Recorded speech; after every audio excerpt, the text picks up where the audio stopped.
परम प्रेममय जुग पुरुषोत्तम श्री श्री ठाकुर अनुकूल चंद्रेर आतुल रांगा चरणे जानाई आमार शतकोटी प्रणाम।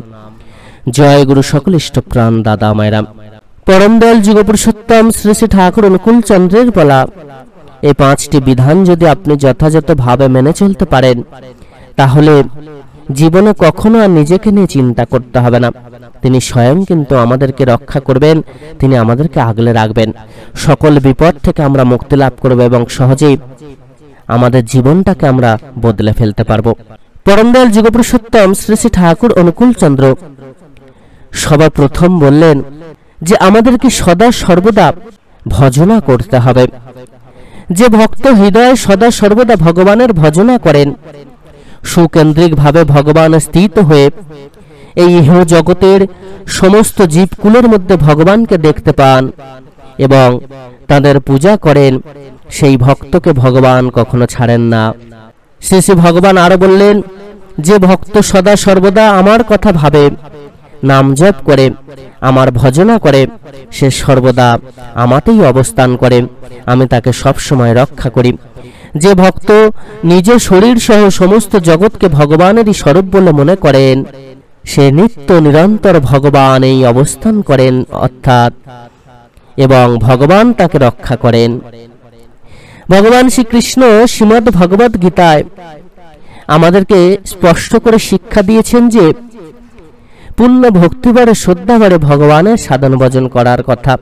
পরম দয়াল যুগ পুরুষোত্তম শ্রী শ্রী ঠাকুর অনুকূল চন্দ্র আমাদেরকে পূর্ণ ভক্তিবারে শ্রদ্ধাবারে তাঁর আদেশ নির্দেশ মেনে চলার কথা বলেছেন।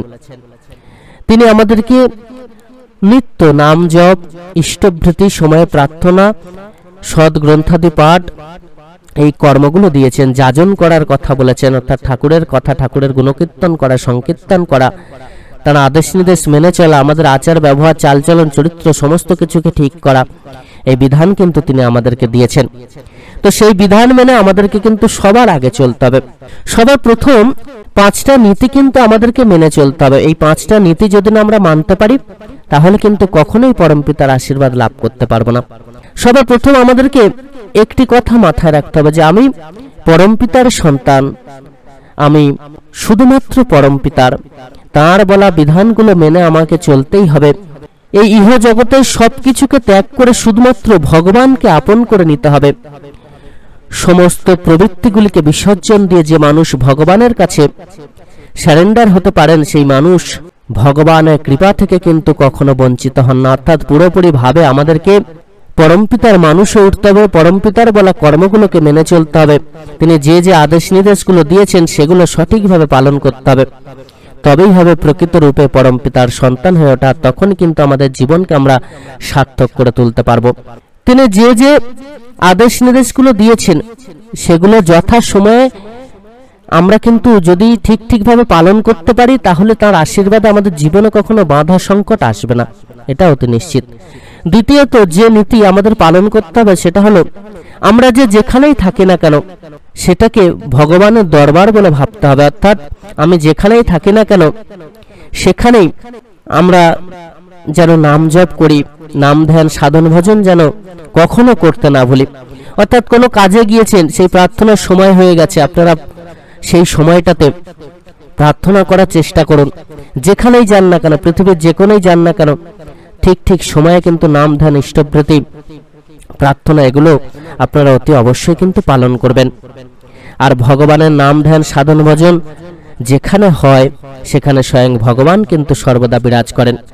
তৃতীয় যে নীতিটা আমাদের অবলম্বন করে চলতে হবে সেটা হলো আমি যে সকল শুভ কাজ করি সেই সমস্ত কিছু ভগবানেরই কাজ, অর্থাৎ শুভ কাজগুলো ভগবানের জন্য ন্যস্ত করতে হবে।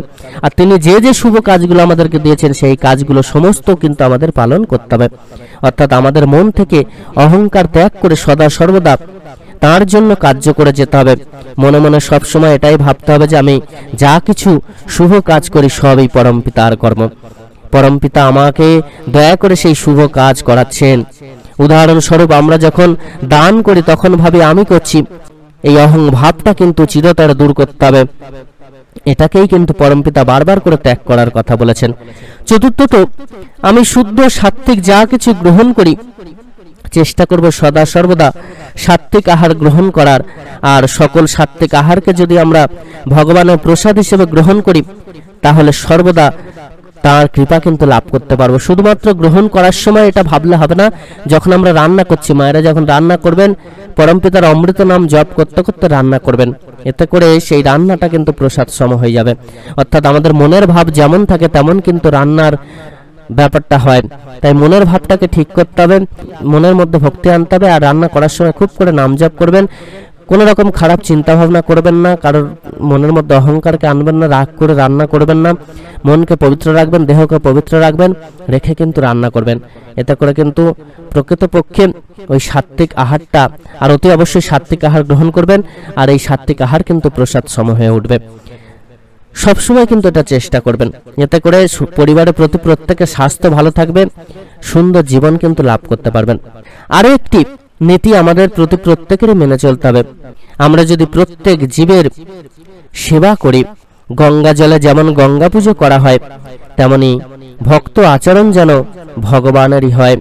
অর্থাৎ আমরা সব সময় সেবা করার চেষ্টা করব, প্রত্যেকটা জীবকে ভালোবাসবো, প্রত্যেকটা জীবকে সেবা করার চেষ্টা করব এবং আমাদের মধ্যে ভক্ত আচরণকে জাগ্রত করার চেষ্টা করব। আর এইভাবেই কিন্তু প্রকৃতরূপে তাঁর কৃপা লাভ করা সম্ভব। সকল ইষ্টপ্রাণ দাদা মায়েরা প্রতি প্রত্যেক ভালো থাকবেন। পরম দয়াল আপনাদের প্রতি প্রত্যেকের মঙ্গল করুন। জয় গুরু বন্দে পুরুষোত্তমম।